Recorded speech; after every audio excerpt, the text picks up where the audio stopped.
from the Crypt. Welcome, friends and fiends, to the Cryptique Podcast. My name's Kenny. I'm here with my co-host Godden, and together we're here to watch and review every horrific, often hilarious episode of the legendary HBO anthology series, Tales from the Crypt.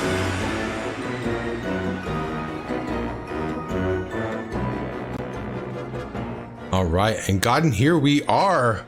We're here on kind of a different day of the week. Normally we record on Sunday morning because I'm kind of a morning guy. And but today we had some activities going on over the weekend, so we weren't able to record over the weekend. So here we are on Monday night. So Godden, if I start to fall asleep, you have to give me a little poke because I'm not used to staying up so late. I got you, Kenny. You won't fall asleep. That's good. That's good to know. So we are here today to talk about Season 2, Episode 12, Fitting Punishment. It aired on June 19th, 1990, and it comes to us from the Vault of Horror, which we don't get stories from the Vault of Horror very often, do we? No, we don't. This might be just like on the third or second episode that is taken from the Vault of Horror, because we usually get, shock and suspense, and then Tales from the Crypt. Yeah, lots of shock and suspense, more shock and suspense than Tales. And Vault of Horror, maybe if this isn't the first one, maybe it is only the second or third one. We don't get them very often. But I feel like you could tell, though. I feel like you could tell this is a Vault of Horror story. It's a lot darker and a lot more macabre than what we're used to, which isn't a bad thing. That's actually a good thing for me. I like it. I like that kind of that tone. So I definitely enjoyed that part of this episode. So before we start, I do want to just go out and say, if you enjoy these podcasts, if you enjoy myself and Godden kind of, rambling on about this kind of stuff and you want more of us, you can find more of us. So you can check me out on YouTube and on Twitch using Too Bad About Kenny with the number 2 Bad About Kenny, as well as TOO Bad About Kenny. Like I said, Twitch and YouTube, I can be found there. Godden, how about you? They can find me streaming on Twitch at UAPP06. I'm excited for these next couple games I want to stream. It's going to be Silent Hill F and Little Nightmares 3. And I'm not too sure what the next one will be, but one game at a time. If you guys want to keep in touch with us with updates, you can follow us at our Twitter at Cryptikers. And there you can also make comments or suggestions from our recent episodes, and you can interact that way as well. Yeah, and God, I know you're planning on doing some horror games, Godden, and we record a little in advance. So by the time this episode comes out, we're going to be in October.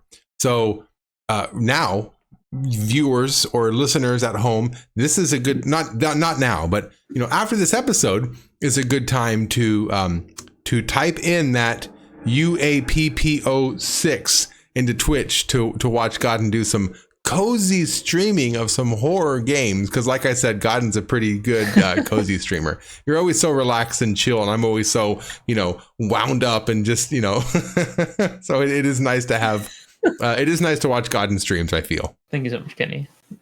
That's what I should add as my tag, cozy. You should add that to your tag. Yeah. Now, before we get into the episode, I do want to do my my normal disclaimer that we are not experts. Okay, we just watch the episodes and then we come on here just to blab on about it, tell you what we liked, tell you what we didn't like. If we miss something that you think is obvious, comment, let us know. If we say something that you think is interesting, comment, let us know. We really want to build a community here on this platform. So that involves you. We look forward to comments. I get super giddy and excited when we get comments. And I know Godden's probably the same way. Godden and I are either, texting one another about, did you see the newest comment? Tenfold. So yeah, keep them coming.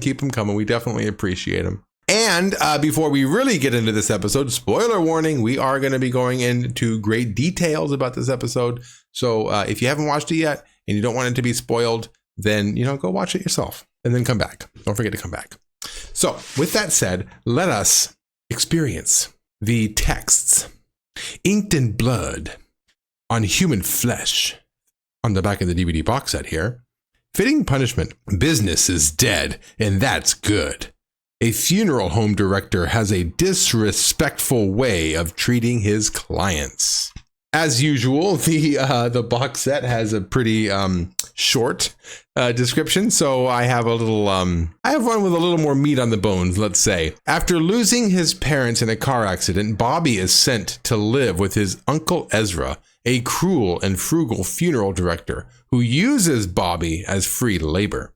Soon, Bobby discovers just how far his uncle is willing to cut costs, and it may cost him an arm and a leg. I'm proud of that one, Godden. Good. So good. Every time. It just gets better and better. I got to give myself a little pat on the back for that one. I'm really proud of that one. So, Godden, we're getting ready to dive into this episode. But before we do, the entire world is waiting on bated breath to know, what are your overall thoughts of this episode? Without giving away too much, I thoroughly enjoyed this episode. The acting was really fun. Everyone played their part. Everyone, with a small position or a bigger role. I just feel for all the characters, honestly, the ending can be a little, questionable.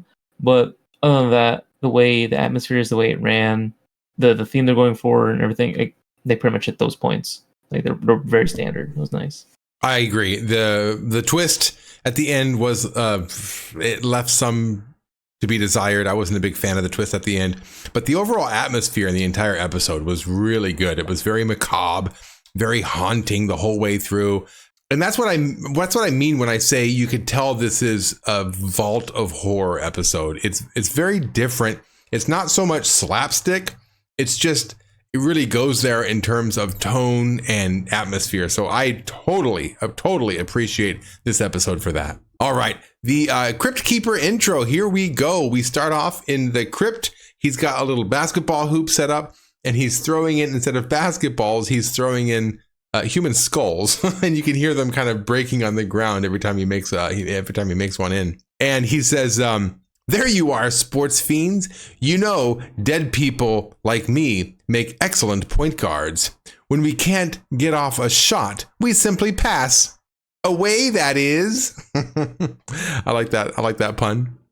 He goes on to tell us that this story is a putrid playlet about a personal favorite sport, being a mortician. I fittingly call it fitting punishment.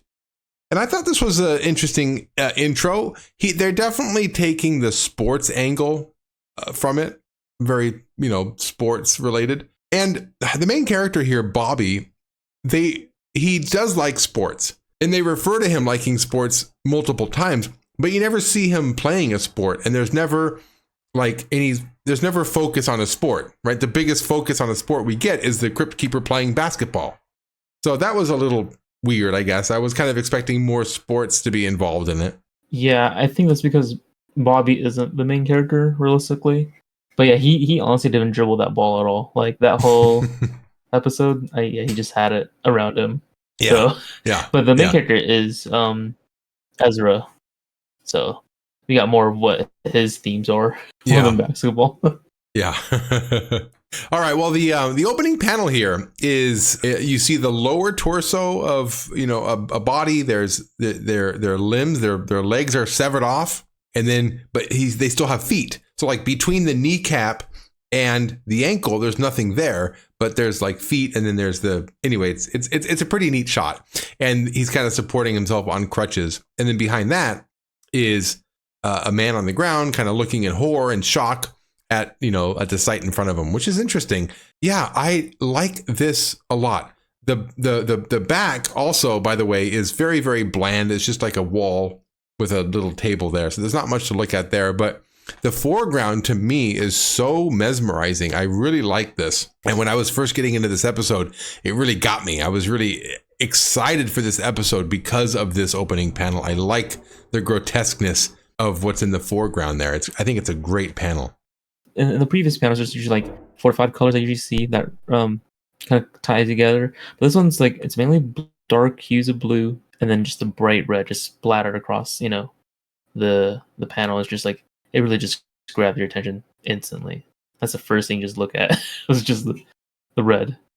Yeah, I like that too. It's most of the panel is very, very dark, and it's the red that really draws your attention to, the the edges and where the limbs have been severed. Even where the limbs have been severed, there's lots of jagged lines drawn to show like they're not just severed. It looks like the limbs have been like ripped apart. Like it's very grotesque. I, for one, love it. So I'm a big fan of this opening panel.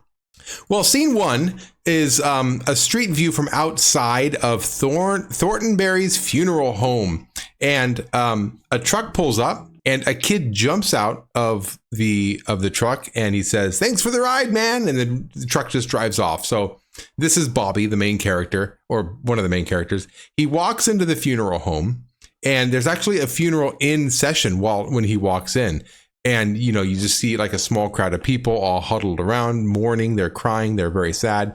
And the funeral director is there as well. The funeral director here, by the way, is named Ezra. And he's very warm and compassionate to the guests, telling them, basically just giving them support, basically. And there's an awkward little moment here. Bobby drops his luggage and everybody stops to look at him. So it's a very, very awkward moment. But quickly that passes. Ezra, invites everybody to go to the cemetery to enjoy, or not enjoy. He invites everybody to the cemetery to, join in the actual rest of the what do you call it?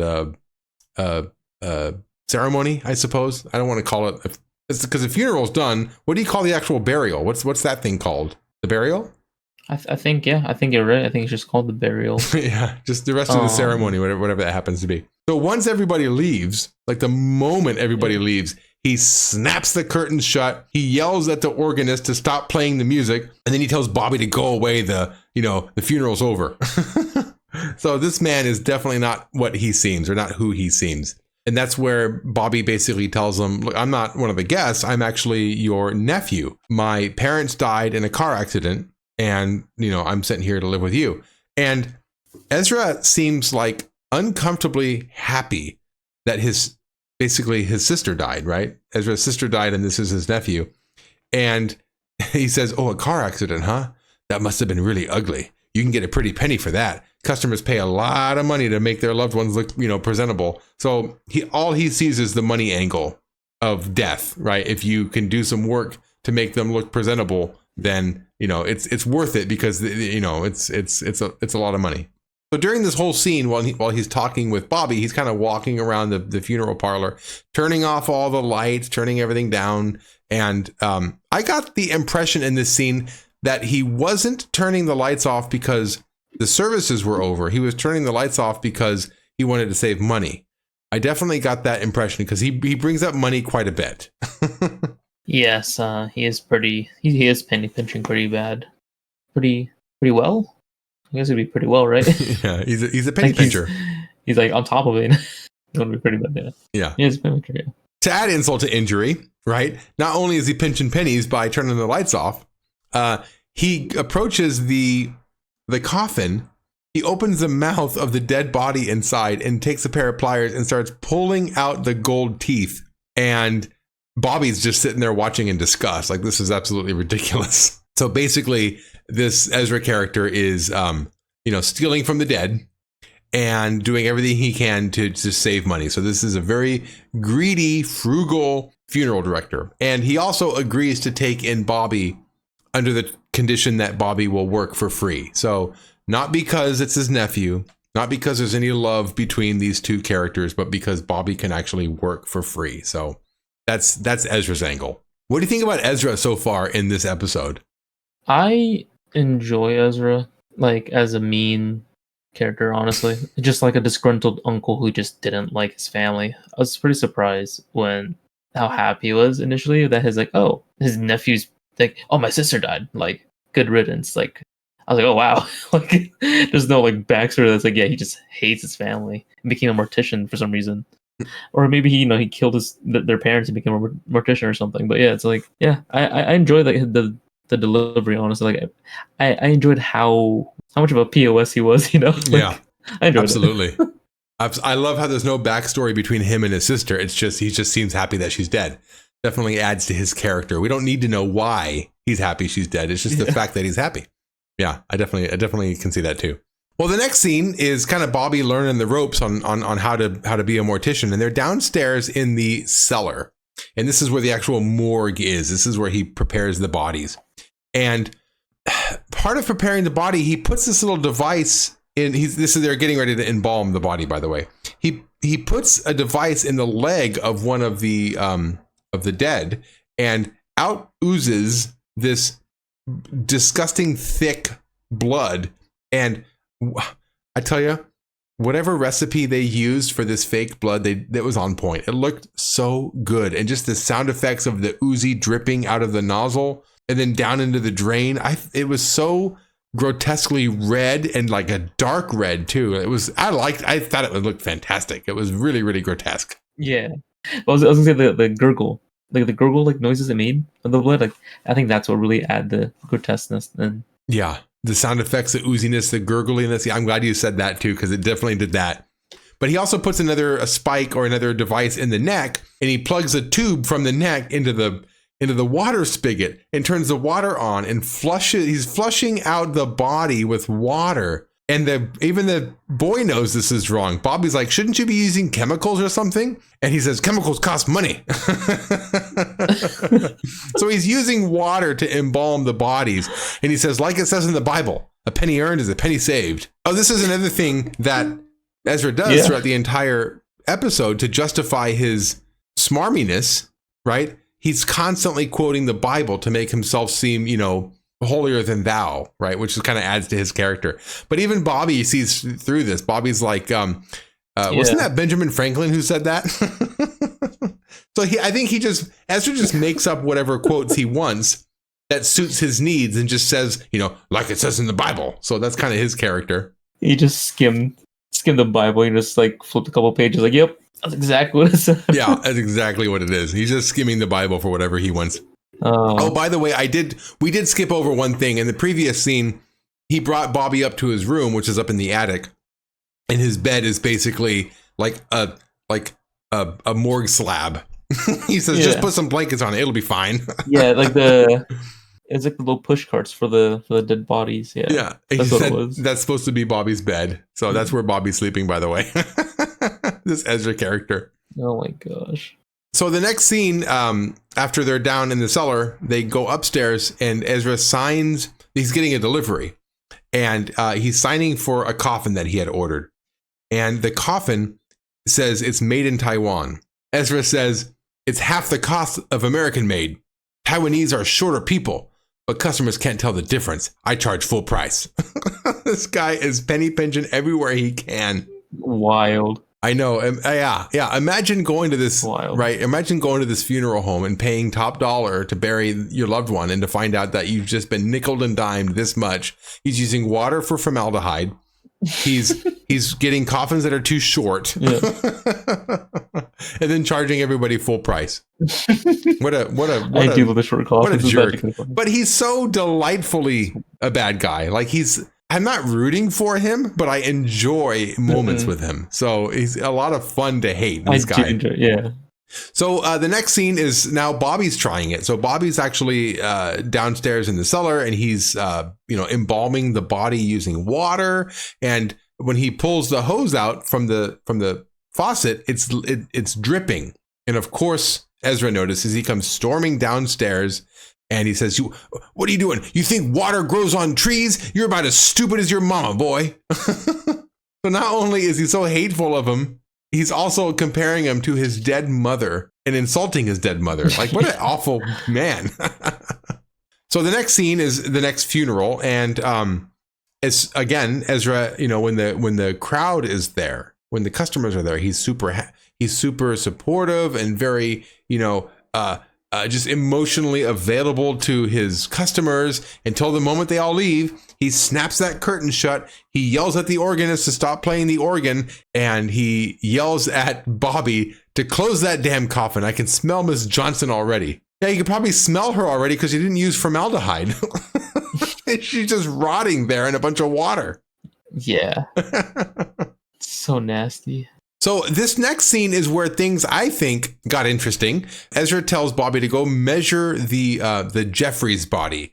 So he goes down into the cellar, and by the way, I did notice this the second watch through. He does look at the tag on the corpse, and he says oak. So Bobby knew it needed to be oak. That's going to be a big point later that I didn't pick up on the first time. But he's measuring the body, and when he looks at the body, he realizes it's a young kid about the age of Bobby. And it's a very haunting shot. It lingers on this shot for a while, and then you see Bobby's reaction. And this is probably the very first time Bobby's ever seen a dead body of somebody about his age. So really, this could be Bobby in that position. In fact, when I watched it the first time, I thought this was Bobby. I thought it was supposed to be Bobby. I thought from here, the episode would kind of become one of these, like, he's seeing bodies from the future, or he's seeing himself in some way. At this point, I was, on one hand, a little bit confused about where the story was going. But on the other hand, I did appreciate how creepy it would be to see a dead boy being a boy yourself. So, and while it's lingering on this boy, he even kind of twitches, his shoulder twitches. So I didn't know if something supernatural was going on at this point, or was it like some sort of weird rigor mortis thing? I didn't know. Basically, this is where things got a little bit kind of washy with me. I kind of a little bit confusing, but it was still a good scene though. What did you think of it? Yeah, that's actually interesting how you say that. What if it is his body? Like what if it is your, it's you that's in a coffin, and you're in this place. That actually would have been a fun take as well. Like, I was just thinking about, like, going along with what we were saying. But I don't know. I didn't get that feeling, realistically. I pretty much, when I saw, like, the body twitch, I thought he was just getting scared working at a morgue, realistically. His parents just died. He just got dropped off. Maybe he's just going through his own, like, trauma or experience, how to, like, accept that his parents are dead. Now he's working with a really shitty uncle. And then now he has to they don't really ever do all this crazy nonsense that, like, cutting corners. Yeah, they never really explore the grieving process for Bobby. That's kind of like the background, everything that happened before. They don't really touch on it to show his grieving process. It's mostly about him just coping with, a crappy uncle. So this next scene is the Jeffries, the boy's father comes to visit before the funeral, and the father notices that it's pine. The casket is pine. He says, "I ordered oak. I want nothing but the finest for my son." So the fact that Bobby saw the tag and said oak tells me that, Bobby knew what to order. It must have been a mistake made by Ezra ordering the pine by mistake. So, but of course, he blames Bobby for ordering the wrong casket, and they kind of yell back and forth at each other. At this point, Ezra, as if he's not a dirtbag enough, grabs a crowbar and just starts beating Bobby with the crowbar, and Bobby falls to the ground and starts yelling, "My legs, I can't feel my legs." And then we immediately go to the next scene, which is the doctor. I guess the doctor did a house visit, basically saying, he'll never walk again. Ezra blames it on Bobby falling down the stairs. He says, "It's such a shame. He was such a spirited boy, an athlete." And the doctor said, "Not anymore." So this is just an example of the episodes only being a half hour long, and they, you really can't expand on much stuff. But it was kind of weird that the doctor came for a house visit and then just declared, "Oh, he'll never walk again." Like, where's the x-ray machine? Where's all the fancy doctor equipment that you would need to figure this out? He just, like, basically came up to the house visit, looked at the boy, and was like, "Yeah, he'll never walk again." Well, I think because Ezra had to get a doctor, but since he cut costs, what kind of doctor did he really get to make that? Probably was. You're right. It probably wasn't even a real doctor visit. He probably just happened to know a doctor and talked him into coming over. Oh, that's a good point. Mm-hmm. So the next scene was interesting to me.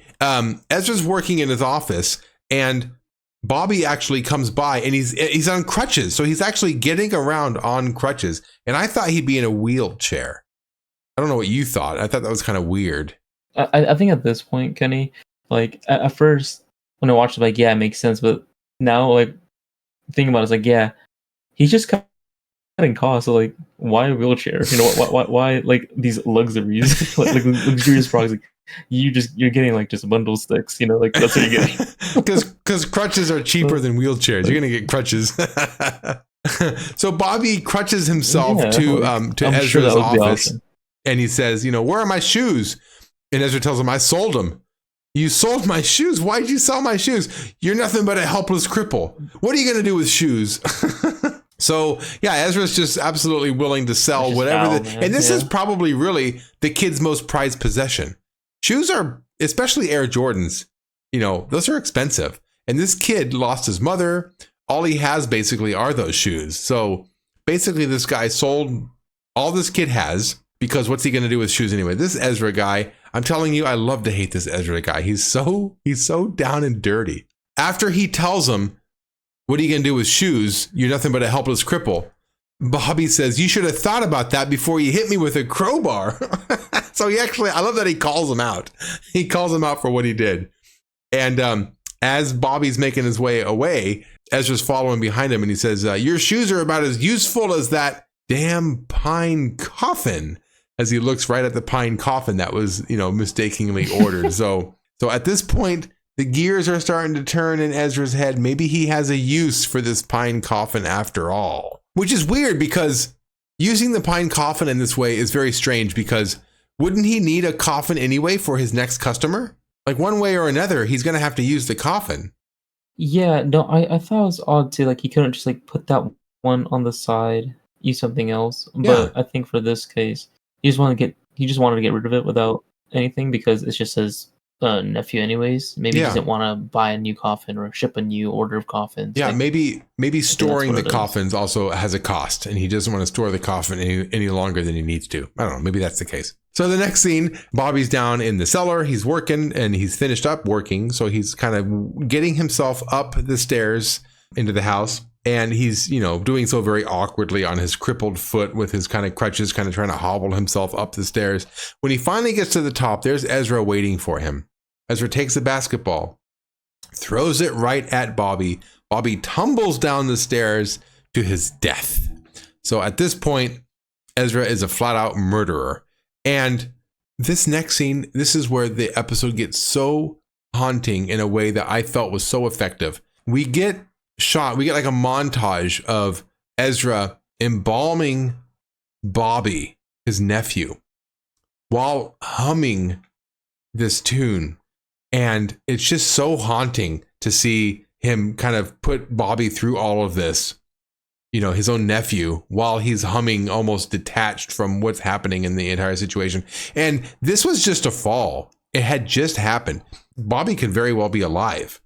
We don't know the extent of exactly what's going on. So in my mind, Bobby maybe was just knocked out falling down the stairs and is now being embalmed while still alive. Like that's I wouldn't surprise me if that was the case with how bad Ezra has been as a character so far.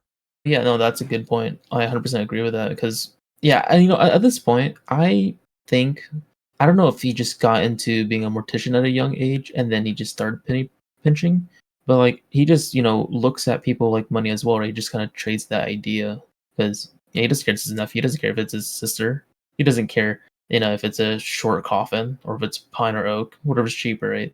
It's like at one point or other he's just so dissociated like from like what is life and what is death. He's always working with death or something, and at one point he just doesn't care. Yeah, his obsession is right. How can you cut costs? How can you make it as cheap as possible? This next scene is really, really grotesque. So after he embalms him, he brings him upstairs, puts him into the coffin, but he doesn't fit. His legs are too long. This boy's too tall for this Taiwanese coffin. So he takes a skill saw and just cuts his nephew's legs off so he can fit in the coffin. Like it doesn't faze him. This is just part of his job. Like that's what he's doing. And for the final straw, after he gets him into the coffin, before he closes the coffin, he takes one last look at Bobby's teeth to make sure there's no gold teeth in there.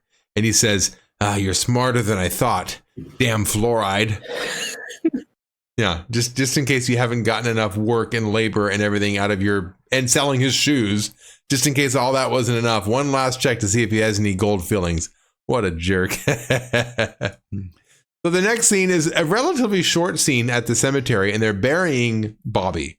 And while they're doing it, it's the doctor's there with Ezra.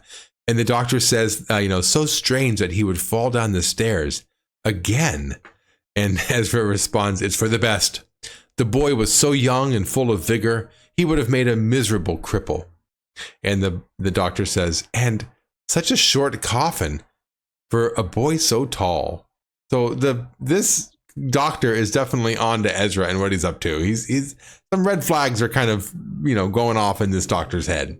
Well, so at least he is a good doctor. It wasn't like what we thought earlier, like a bum or like just not like an actual doctor. So the next scene is, Ezra's just kind of, they're working on another coffin, kind of opening up another box, and the organist comes in. The organist says basically, I know you did something. I can't prove it, but I know you had something to do with that young boy. And, I'm not working for you anymore. I quit. And he just leaves. And this is so strange. When he leaves, Ezra tells him, then good riddance. Get out of here, you pervert. Is that just what he calls people randomly? I think, yeah. You and I were both puzzled at that moment when he said that. Because it was just like, so out of nowhere. There's been like no indication of anything like that or anything weird happening with that character. It's just, maybe he has like a random assortment of insults that he just calls people on any given time. And that's just one of them. You pervert.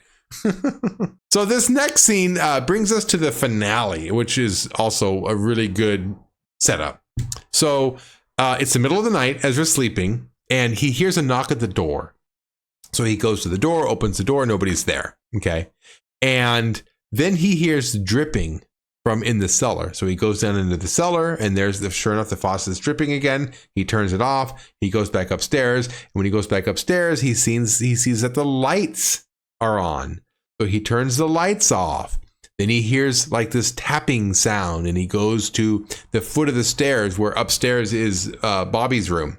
And then down bounces Bobby's basketball. Very, very creepy, atmospheric scene altogether. I kind of like this whole run around the funeral home, kind of from here to there, from there to here, hearing sounds and seeing things. It's very, very creepy. I definitely liked it. Very atmospheric. He ends up going to the cellar, back to the cellar, and he sees the lights downstairs are flickering, and he kind of pauses up there for a moment, looking down. And then at this moment, he gets kicked from behind. You see those Air Jordans kick him, and he falls down the stairs. When he gets to the bottom, he can't move. Basically, he's basically the same situation that happened to Bobby. He can't walk anymore. And when he looks up the stairs, he sees the Air Jordans just by themselves walking down the stairs. And what I thought was an amazing looking effect. It looked fantastic. Oh yeah. I don't know if it was like stop motion or what it was, but it was really cool. I like the way it looked. So in this moment, the cellar doors to the outside also open up, and then in comes Bobby, and Bobby comes down in those crutches with his legs severed off. So he's walking down on the crutches. His legs are severed off. He looks, like a zombie, and he's also holding that crowbar. Bobby says, like it says in the Bible, Uncle Ezra, blood is thicker than water. He raises up the crowbar, and then we fade to black, and that's the end of the episode. We cut to the crypt keeper who says, well, looks like old Ezra learned raising a teen is no walk in the graveyard. Now he's going to need one of his cheap coffins for himself.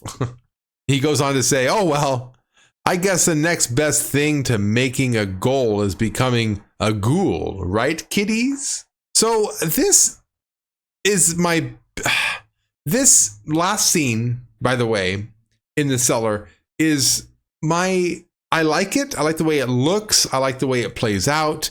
I just don't like it as part of the story. Bobby coming back as a ghoul or zombie, whatever you want to call him. This whole supernatural part of the episode, there was no lead up to it. There was no suggestion that this might be. It just came out of nowhere. It felt very unearned. It felt cheap. It felt out of nowhere. So I didn't like the ending for those reasons.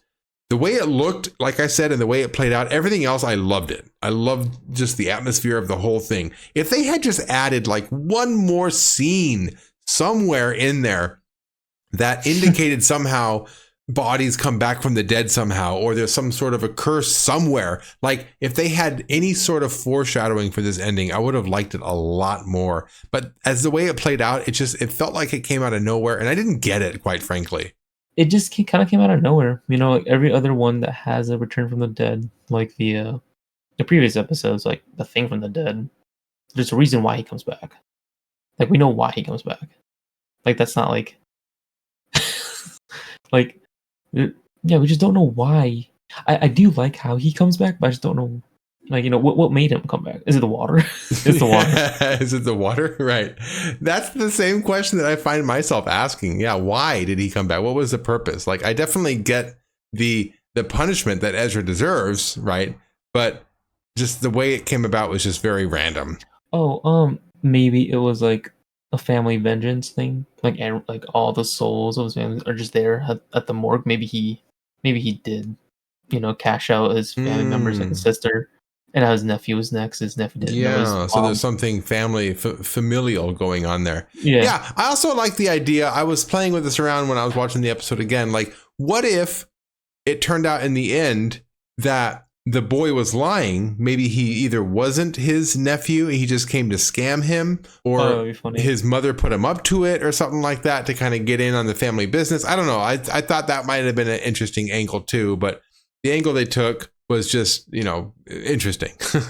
I like the ending. I want to get out and say that. I like the ending. I like the feet walking down the stairs. I like him hobbling down on the crutches. I think it's a really haunting image. I like that part about it. Just the fact that it came out of nowhere is just kind of, that was weird to me. So anyway, I did get, like, you know, the idea of losing your parents and then living with a very mean family member. It definitely gave to me Harry Potter vibes, you know, Harry Potter living under the stairs and being, you know, tormented and abused by his, you know, aunt and uncle. So it definitely had that vibes going on to it. I also got like Cinderella vibes, like living with your evil stepmother. This wasn't necessarily a step parent. It was an actual family member, but, you know, even still just living with family who just absolutely hates and despises you and uses you for free labor. And then when I really thought about it, Cinderella loses her glass slippers, and this kid lost his shoes. So I felt like there was that kind of similar angle in there as well. I'm not really quite sure how to put those two together any other way than just those two similarities, but I definitely got some Cinderella vibes. Yeah, if you listening at home have any, you know, other ideas or thoughts, yeah, feel free to leave them in the comments. Speaking of comments, by the way, Godden, oh no, let's not. Before we get to comments, I want to talk about our ratings. Yeah. So as a whole, the ending is weird. I'm not a huge fan of how it came to be, but I am a fan of the ending. So it leaves me kind of in an interesting spot. For a rating, I'm going to give this 4.25. I'm going to give a 4.25 gold teeth, Godden. Gold teeth. You know, it's funny. Yeah, because for me, there is a part of the ending. Then I had a justified way to take out, like, you know, a full point or like however many the point is. So I am gonna give this a 4 realistically. I think if there was an ending, it might be closer to a 5, like a reason as to why Bobby comes back like that. Yeah, it could go to a 5, but this will be 4 stomps down the stairs, you know. four steps down the stairs. Yeah, I agree with you. Had they done a better job at connecting the episode to the ending, it would have definitely been more than 4.25, probably closer to a 5. I really liked the rest of the episode. Mm-hmm. I liked the episode. I liked the ending. They didn't really connect the two. That's my issue with it. So 4.25, and you gave it 4 for a grand total of, you know, 4 point, you know, half of 25, 4.125. 4 half of 25. Okay, so let's move on then to correspondence. We got some correspondence this week, God, and I'm really happy about this. So Oxy on YouTube, Oxy CPL says, I love this story, by the way. Oxy, I'm really glad that you shared this. Oxy says, I used to sneak downstairs when I was a kid and cover myself and the whole TV screen with a blanket to keep my parents from seeing the light against the wall. So not only did I watch these when I was probably too young for it, but I did so just a couple of feet from the screen without being able to see around me.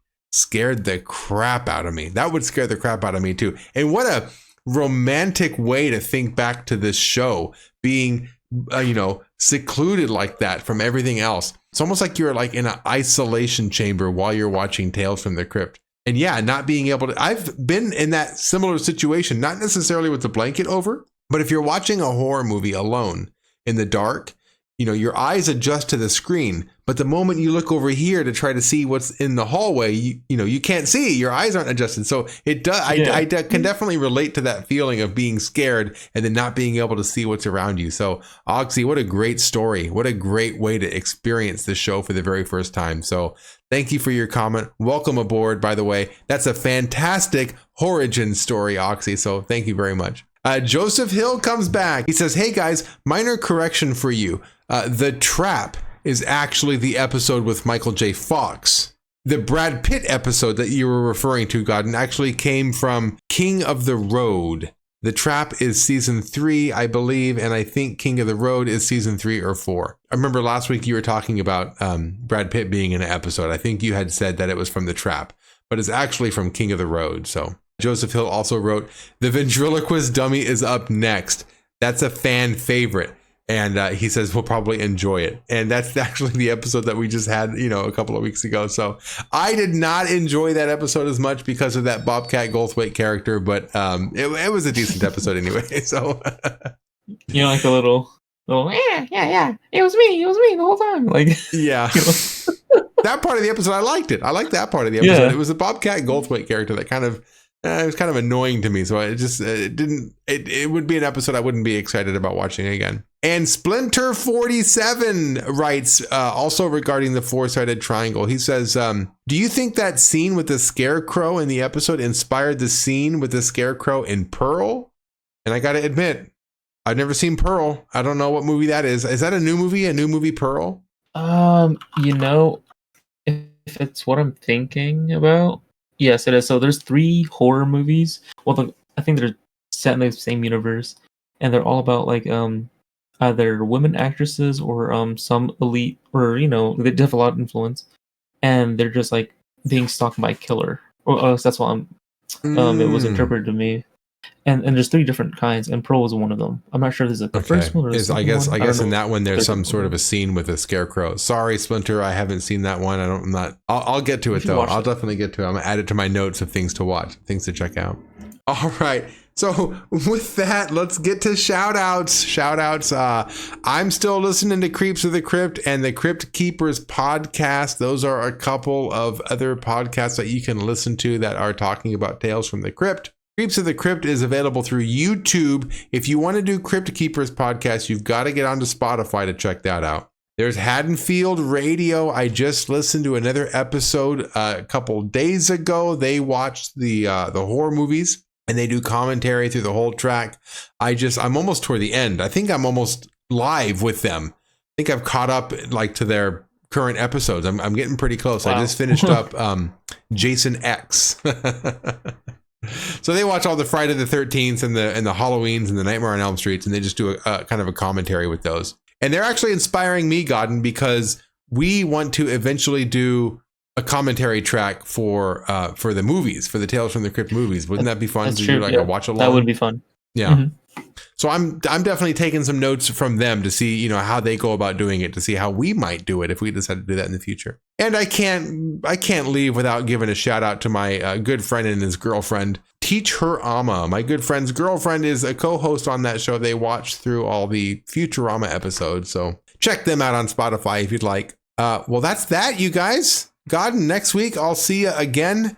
We're going to be talking about season 2, episode 13, Corman's Calamity. That's an episode I do not remember. I don't remember the name. I don't remember the little picture that kind of goes along with it. So that might be a brand new episode to me. I don't know. If you want to watch along, or if you want to follow along at home, make sure to watch that episode before next week to hear me and Godden go on about it. That's all I got for you. Godden, you got anything else for him? I hope Corman's Calamity is another. What was this? It's called Vault of Horror. Another Vault of Horror. It'll be nice if yeah, you I give wonder us what a it back is. to back. Let me take a look right now, as a matter of fact. Let me pull it up real quick. Okay. That doesn't take long because I have this bookmarked. Corman's Calamity. Corman's Calamity. Don't recognize the picture. It's from Tales from the... No, it's not. It's not from... No, it's from... Does it tell you? Oh, it's from Tales from the Crypt. It is from Tales from the Crypt. Okay. Oh, It's a Tales from the Crypt episode. It'll be fun. It'll be fun then. It'll be fun. I'll enjoy it. It'll be fun. I'll enjoy it. All right, everybody. Well, with that, we're going to get going, and we'll see you next week for Corman's Calamity. Take care of yourselves. We'll see you on next Friday, kiddies.